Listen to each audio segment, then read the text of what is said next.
Polly Button, weaver and mother of 5, was murdered by John Danks in my hometown of Nuneaton in 1832.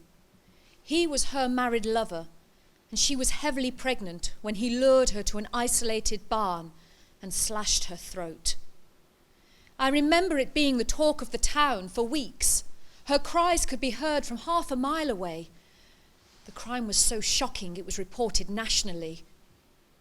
Whilst the local newspaper, the Coventry Herald, described Danks as about 5'4" in height, between 40 and 50 years of age, by trade a carpenter, and by no means of a formidable countenance, nor indeed was there anything in his appearance indicative of a mind capable of committing the crime for which he stood charge, the papers were unanimous in their condemnation of Polly herself.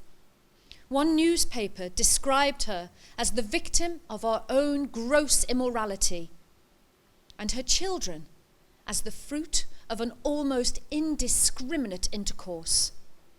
One newspaper drew its own conclusions and described her simply as a prostitute. She most certainly was not.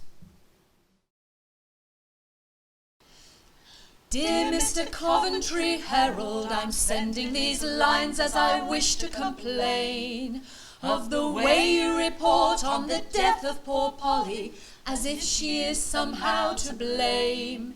You cite gross immorality, all on her part, 5 children by 5 different men.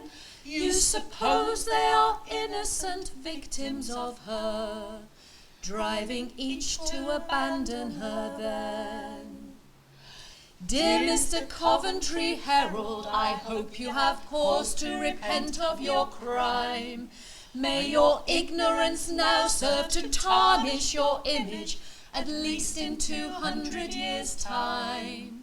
By then it is certain the world will have changed, and a woman could not share the blame for abuse, rape, or murder committed upon her in some man's despicable game.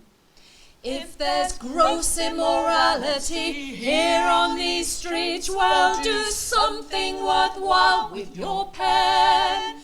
For each poor Polly Button, stand up with us all and sing, this town vows never